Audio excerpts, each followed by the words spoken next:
Hello, you beautiful people, Milanous here. You know, it comes as no surprise to anyone, but I am a huge Dragon Ball fan. From my teens all the way to the present time, Dragon Ball has always been a massive influence on many of us, and is considered the pinnacle of widespread mainstream anime.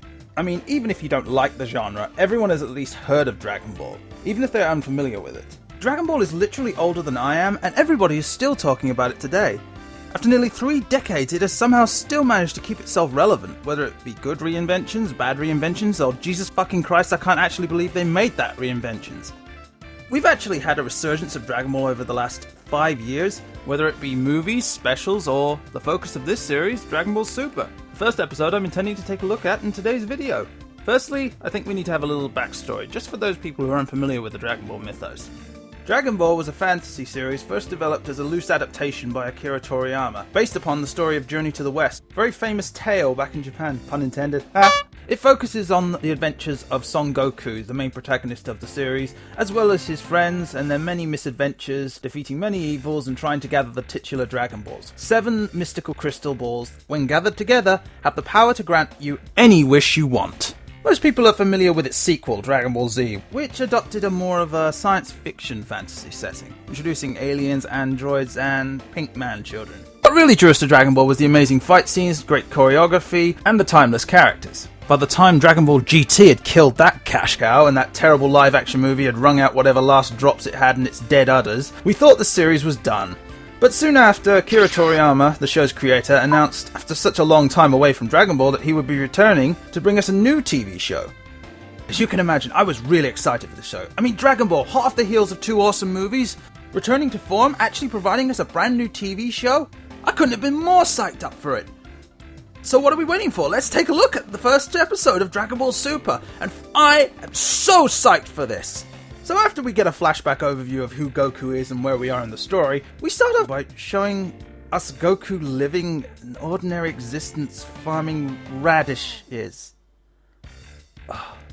Okay, we're only on the opening scene and I feel like Dragon Ball Super has tripped at the first hurdle here. I mean, really? This is what we're starting with? We spend way too long with Goku farming these bloody radishes, doing nothing.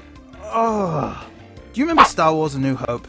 Remember that scene where we saw Luke Skywalker spend 10 minutes doing nothing but tinkering with his uncle's moisture evaporators? Wasn't that an awesome scene? No, it wasn't an awesome scene because it didn't happen. And the reason it didn't happen is because it would have been really fucking boring. Look how Dragon Ball started. Boom, character introduction. Quest to retrieve 7 Dragon Balls. Go get Dragon Balls. Dragon Ball Z, Raditz arrives on Earth. Heck, even GT starts off with the Black Star Dragon Balls being scattered across the universe. It didn't pussyfoot around with such things. I don't want to see Goku using his Kamehameha to pick radishes or file his taxes. Story writing 101, guys. Is this the character's most interesting time in his life? If it isn't, then why are you not showing that? I mean, I suppose he talks about being conflicted, wanting to balance between training and supporting his family. You know what? That is actually something I kind of like. We've never seen Goku suffer through such a dilemma before. And it is a very good dilemma. Because one hand, he doesn't want his family to starve, he wants to provide for them. But on the other hand, he wants to do what he loves, training, to fight. We could see him struggle, maybe fall behind on his training, making him rusty. Hell, Vegeta could overlap him, but he's torn between having to provide for his family and doing what he loves. This is actually a very relatable thing. Plus, it ties perfectly with the fact that Goku, he's the defender of Earth. So that's a moral choice there. He is literally choosing between the security of his family and the security of the whole planet.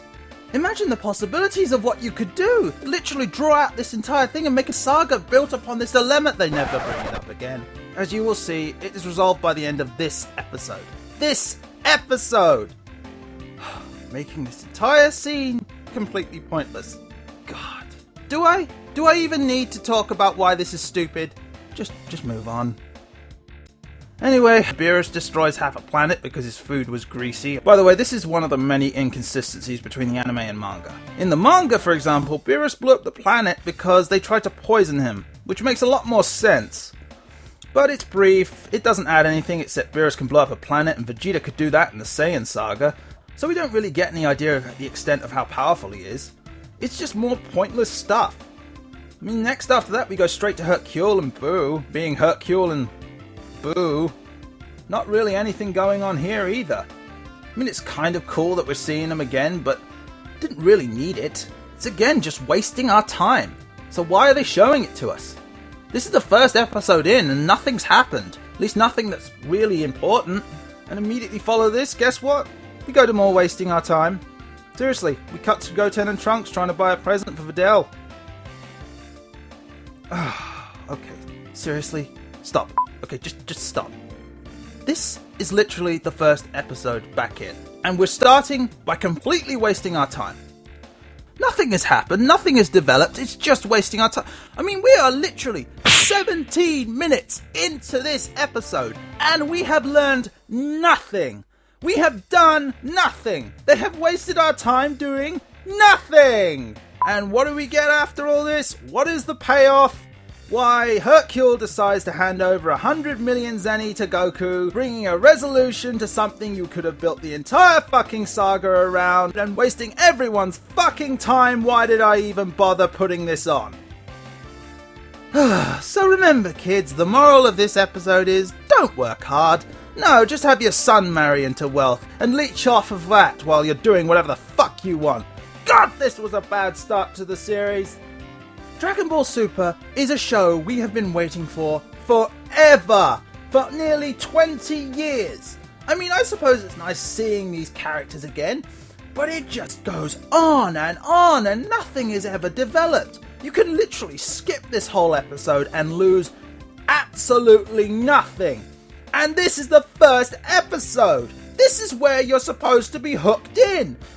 This is downright insulting filler. And if this is setting the standard of what to expect from Dragon Ball Super,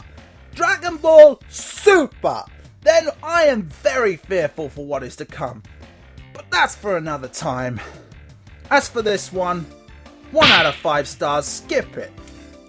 I've been Milanous, and I'll see you guys next time for the next episode. God damn it.